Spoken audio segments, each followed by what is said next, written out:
Howdy, folks. Welcome back to FORTitude.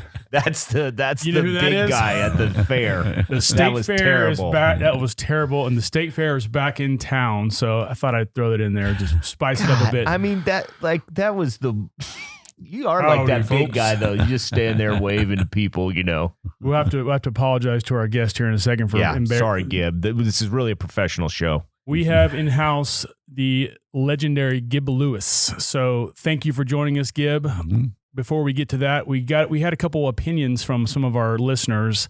Apparently, Brinton, one of our episodes of past, we discussed wearing masks. Somebody thought that was too political. Did you not see where I stopped? I started to go with the political rant on either side or whatever, and I just stopped myself, and that was too political.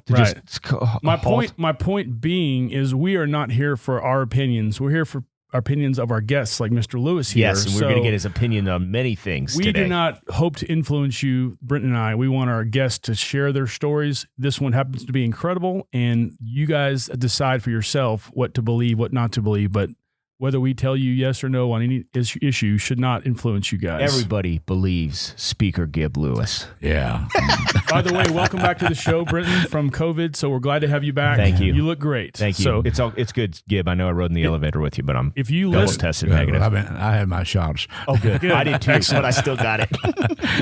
we want to remind our listeners, Gib, that at www.roxomediahouse.com, people can follow us and find more information, find episodes. This episode will be on there as well.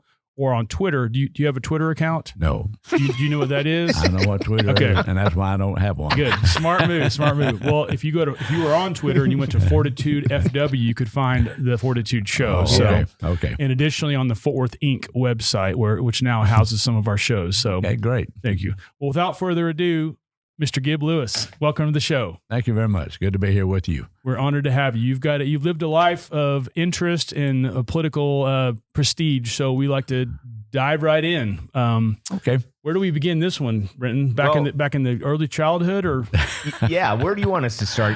I mean, the most illustrious part of your life, but you've got an interesting life all the way up. You know, served this country and been a Fort Worth business owner and contributor to the community. So let's go through the background a little bit, I guess, first. So you weren't born here.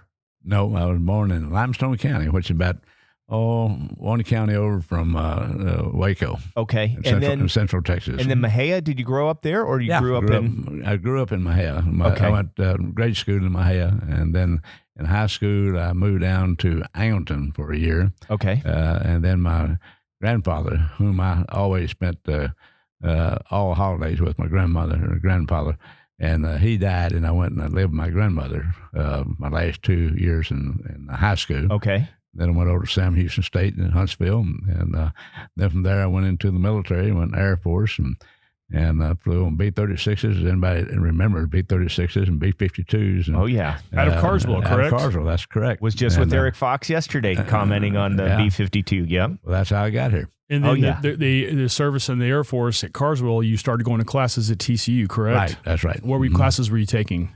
Well, just basic Stuff? Yeah. Mm-hmm. How was your experience at TCU? Well, I love TCU. Anything out of particular come to mind? No, it's just a great school. It was a great school indeed. So yeah. And then you got out and you started working for the paper company, right? That's correct. Mm-hmm. And then you said, look, I can do this better, so I'm going to go do my own thing. So tell us about Lewis Label.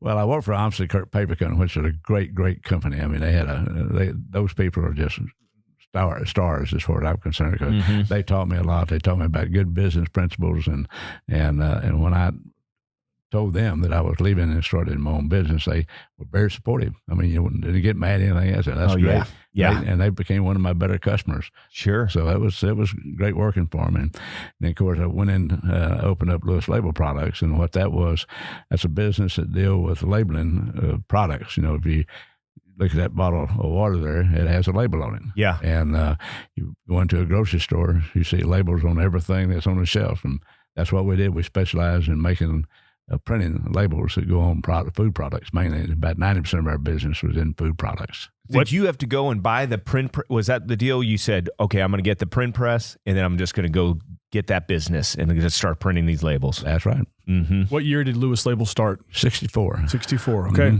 Been around Always a while. at the same location over off of Race? No. We switched around and we improved several times. We moved about 4 or 5 times into the current location. Sure. Yeah. Where were some people see some of the Lewis Label products?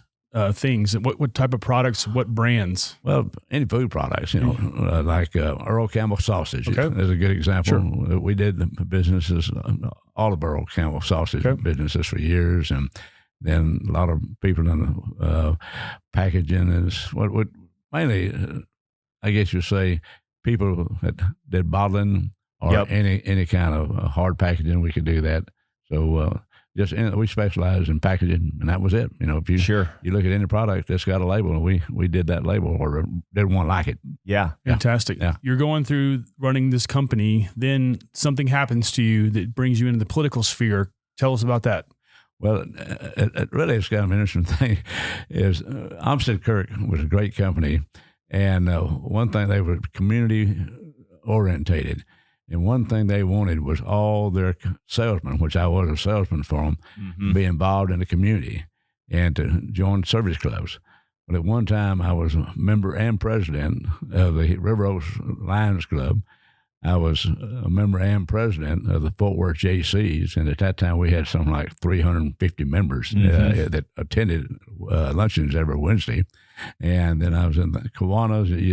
We were almost in every civic club, spending all my time eating breakfast and lunch at some civic club. Sure. But during that period of time, I went up the ranks and served as president of each and every one of them. And so I let a couple of guys, a guy named Cordell Hull and Jack, I'm trying to think of his last name now. But anyway, I let them talk me into going to the legislature. And they approached me about running. I said, "No, I got a new business here. I can't afford to take off and go to Austin, and be a member of the legislature." Were you familiar with the legislature at the time and not really. Yeah, you were running your business, right? I was running my business. I didn't have much, and I didn't know that much about them. Matter of fact, I'd never been to Austin, never been in the Capitol at that point. Yeah, and so I let them talk me into it. And of course, what they did. At that time, I was paying myself $1,000 a month, and I thought that was pretty good. Yeah, that's what we get paid for doing this show. Well, that's good. Wait, my check never came. By the way, that's because I took it. But that's what I was paying myself that, and I said, I don't have the time. And so Cordell Hall said, "Well, listen, so you don't take all that much time." And of course, both of those guys were in the office supply business here in town at that time, and I said, "It doesn't take that much time." I said, you can go down on a Monday morning. They don't go in a session until about 2:00, and then you have a session for Monday and Tuesday and Wednesday and Thursday. And Thursday we go in session real early where you can get out and be home. And what he said, I'm normally home by 4:00 on Thursdays. So really your employees think you only been gone 3 days. So that was their rationale on Saturday. Yeah. And said, plus you get paid $400 a month. Oh, wow. And I looked at it and I said, man, that's a big increase. That's a 40% increase. Yeah. What I'm paying myself now. Yeah. And so I just put my hat in the ring, and I was running. My opponent at that time was a fellow named Bob Burnett, who was a lawyer from Owen and Arlington. And I never knew him before I signed up to run. But I got to know him real well because in those days, politics were different. Because what we would do, we'd all get in a van and go to a breakfast at the Northside Lions Club, or we'd go to another luncheon that somebody else had, and all the candidates get up and give us a spiel on who they were and what their background was and things like that. So you guys would ride together. The candidates would ride together. Yeah. And what would you discuss? Like, what are you going to say about me at this debate or something? Well, you never do. We didn't get into those type things. I mean, what you did, you gave your qualification, what you thought was your qualification, and what you would like to do, or So there was this thing like respectful when you did a lot this, of respect. In fact, that's when I met my opponent, and when I met him, I turned around and I told Cordell Hall, I said, "You no good SOB." I said, I'm going to get my butt beat so bad by this guy that I won't even be able to show my face in Tarrant County. Of course, in those days, we ran countywide also. Right. And we became very good friends to the point that first thing I did when I got elected after I defeated him, and he had been in the legislature. How come you defeated him? What do you think that was? I think just the contacts that I made through the civic clubs and active in the communities and all over. But the first thing I did, because Preston Smith was the governor at that time, and I gained a lot of respect for him, and so I went to the governor and I said, "Governor, you got a judgeship opening up in Tarrant County." I said, "Do I have the guy for you?" Oh, wow. And so he got appointed, and we had already become good friends after that. So let me just get this straight. This is so different from where we are now. Oh, yeah. You got a guy who ran against you, you defeated him, and then you go help him get his next spot by getting him a gubernatorial appointment and do a That's right. He was a great judge because he had been a good legislator. I just didn't know it. Yeah. That's just because I was so naive about everything. I wasn't aware of what really it entailed to be a member of the legislature. Gib, what would you say were your strengths at that point in your life? What were things you were doing that people resonated with and liked about you? I don't know. You never know. I mean, it seemed to be everything I was involved in. Well, I became president of it. So I guess everybody thought I had leadership qualities or whatever it might be, because I served as president of about 5 or 6 different clubs, organizations at that time. And, and stayed pretty well organized, I thought, plus running a business at the same thing.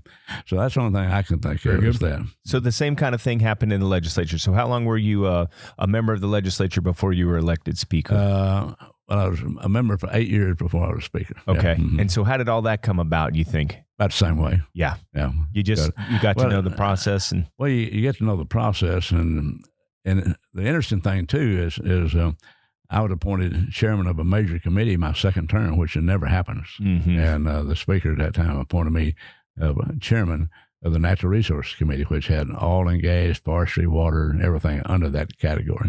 And so that helped me because half the bills that were introduced came before my committee, and you get a strong bond with those people who are trying to get something through. Sure. Now, do you think that was because of such a good, strong relationship with the speaker, or he gave it to you because there was some heavy lifting? I think it's both. Yeah. I think it's both.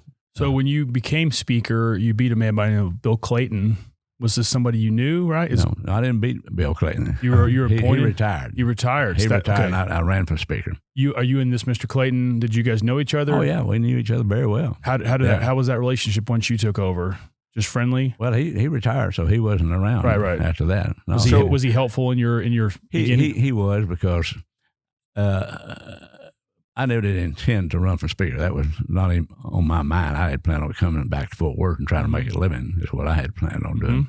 And I had a staff, several people on my staff that worked for me and for the committee and whatever. Had 8 or 9 staff people.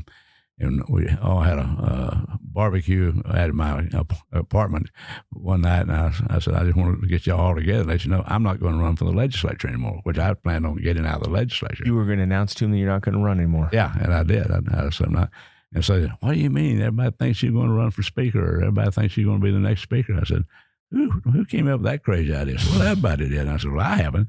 And I said, I'll tell you what I'll do.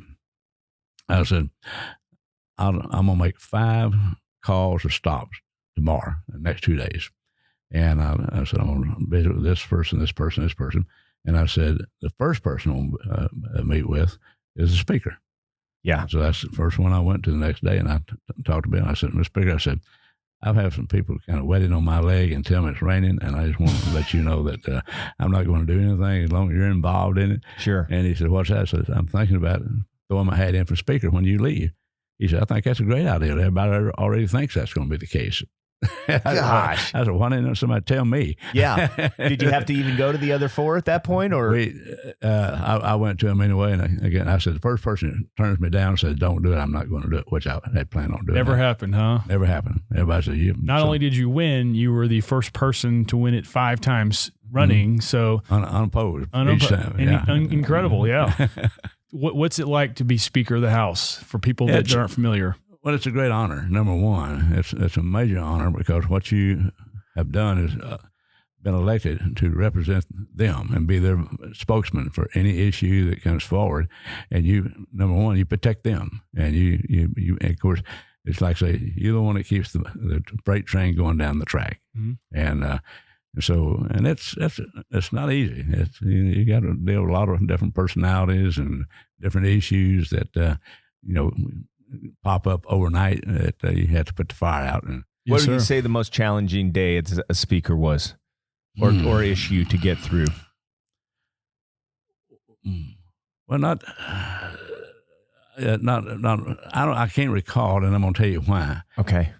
I never brought a bill to the House that was not going to pass, and so I made sure before anybody got their bill presented to the House of Representatives that they had the votes to get it passed, and I did that because if you don't do it, you stay all day on one bill and never get it done. Yeah. And so we, and of course, that being the case, I was Speaker for 5 terms. We never lost a floor vote. And now they lose about 5 a day. Yeah. Right? Yeah. Well, and talk about the caucus aspect too, because I think there was something that you didn't really want entering in those chambers either. Well, that's another thing I did not recognize caucuses, and I had them, some Republicans and some Democrats come to me wanted to create a caucus. I said, no, we're not going to do that. Mm-hmm. I said, you can meet if you want to or whatever. I said, but I'm not going to recognize you. And number one, I said, why not? I said, well, number one, I said, first thing you'd be wanting an office and office personnel and it's going to cost money. And I said, I'm not going to be part of it. And so therefore they never, so they never organized. Yeah. So, very good. Yeah. You have a couple of bills you passed. I like to mention because they're worth mentioning, but the 84 Education Act, one of those sweeping public education reform bills, maybe ever. I don't know, but can you walk us a little bit through that passing? That was a big deal in Texas at the time. Well, it was. And I would say that all the issues that I got real deeply involved with was that. Mm-hmm. And of course, I was the creator of it because Mark White had just got elected governor. And he came over to my office and he said, here's what I want. And he said, number one, I want to give the school teachers a big raise. And I said, so do I. I said, but before we do that, we're going to make some changes in education. And so he said, well, whatever you want. And so what we did then, we created a special committee that was from citizens around the state that had some interest in, some of them were business people. In fact, Ross Perot was the chairman of that committee. Mm-hmm. And they spent a whole year traveling all over the United States just about, and all over the state, looking at every education system and coming up with the best idea that they thought we needed in Texas. And it, like I say, that we made a lot of changes, made every superintendent mad and every school teacher mad because nobody likes change, as you know. But we got it done. Who was the lieutenant governor at that time? Were they on board too, or was he or she? Yeah, Hobby. Yeah, Bill Hobby. Okay. Yeah. And we know we talked to you off air, but you're a big hunter. You love the exotic game and things of that nature. But you created the Operation Game Thief. You're part of that whole bill. That was significant because it did a lot of protections for the hunting industry, correct? That's true. Well, what it does, protects your wildlife because, if you got poachers out there, what they're doing, they're stealing the state's wildlife. Was that happening? Were you personally kind of? Well, I didn't have any impersonation. I like to say, how it came to me was not really somebody bringing it to me, but I read. Of course, if you hunt, you read a lot of hunting magazines. Yeah, and up in Wisconsin, somewhere like that, they had put that system in. Yeah, and it was a reward system. What it is, if you see somebody that's killing a deer or a duck or what it might be without a license or out of season, if you call it into the game warden and they go out and arrest that person and fine him, you're subject to a reward. And so you get a reward. It's almost like a hunt itself, huh? Yeah, that's right. And, have you ever been fined for hunting without a license? No. Okay, good. Okay, let's ask another hunting question though. You've been all over the world hunting. What is the top? Okay, what was the best hunt ever? And then what was the one that you were probably so looking forward to, and there's This is nothing. This was easy. I don't know. That's hard to say. I've done quite a bit of hunting. I've hunted in almost every country in the world and certainly every continent. And some of the toughest hunts was, of course, as polar bear hunts. You know, in the Arctic, it's 25 below zero, riding on a dog sled, and it gets pretty tough. So I'll bet. And, you're lucky you got all your digits after that, well, huh? That's true. And some of the, you know, like a good example of another tough hunt is which last one I'd been on about 4 or 5 over in Turkey. There's one particular ibex over there I wanted for years, and Turkey is high. I mean, those mountains up there are 15,000, 20,000 foot high, Surely. I guess, and you got to get up on the top of them. And this last 2 years ago, I was up and I'd taken a long shot, about a 400-yard shot, and missed an ibex after hunting this ibex for 5 or 6 days at that point. And I had my phone, I gave it, and of course, I was sitting there in knee-deep snow. I was sweating like you wouldn't believe from climbing. Oh. And I gave my camera to the guy. I said, take my picture. He said, why? I said, take my picture just like I am right now. And he said, why is that? I said, I'm going to blow it up to 8 by 10. And anytime I think I'm going to do this again, I'm going to look at that picture and I'm going to say, no, you're too old to start climbing any more mountains. So that's, and that's true. I haven't even been tempted since. But that was only how many years ago? About 2 years ago. And how old are you? I'm 84. 84. Jeepers. That's impressive. Yeah, it is. Wow. So, I guess you learned how to be tough down there in the legislature as a speaker, huh? Maybe that's it. I don't know. Yeah. One more bill I wanted to run back. It's kind of backtracking a little bit, but in 85, the Texas Water Plan. Can you tell us some information, some details about that? Do you recall? Well, it's, you know, a speaker, you have to take the lead on a lot of these things. The governor and lieutenant governor, they do the same thing. And you have to be which me being outdoors as much as I am, I realize the value of water. A lot of people don't have any idea, you know, what water really stands for and what we got to have it to live or do anything. And realizing that the future was not good for plenty of water for our country and our state to grow and prosper. And so I appointed a committee of same thing we did on the education committee, citizens that would have an interest in water, and let them come up with a plan, which they did. And then we introduced a bill, and we passed a major Texas water. What did the bill entail, basically? Oh, conservation mainly, and setting up districts, water districts, and having somebody in charge of what you can and what you cannot do is water. You can't just waste it. And at that time, we had a lot of people wasting a lot of water. You know, they'd get a pump and just let it run 24/7 and pump it out of the river and put it right back in. Right. No, good stuff there for sure. Well, so surely you follow politics now through the news and things of that nature, I'm guessing. How do you feel like we're going as a city, specifically Fort Worth? You know, Fort Worth, we got a great city. We've had great people leading this city for a long time. And I brag about Fort Worth all the time because we don't have near the turmoil we have in other parts of Texas. And that goes back to what we've done in as far as people who represent Tarrant County. Because Tarrant County has always had the strongest delegation in the state. And we always have stayed together. And it's always been for Fort Worth and Tarrant County. So they've had that attitude, that good positive attitude. And it's like I had a guy one time that had liquor stores out in West Texas named Pinky Roden. And Pinky came in my office one time. Pinky's like out there on the strip in Tech or Lubbock? Yeah. Yeah. Oh, okay. Yeah. And he came in my office one time with several other people from Midland, Odessa. And they came in on that West Texas College. They were trying to get the university built out there. And so Pinky was there with them, and I said, and he was giving us a big pitch. And I said, Pinky, I said, you've been around here ever since I have. I said, you've always been out promoting the university and West Texas and Midland, Odessa.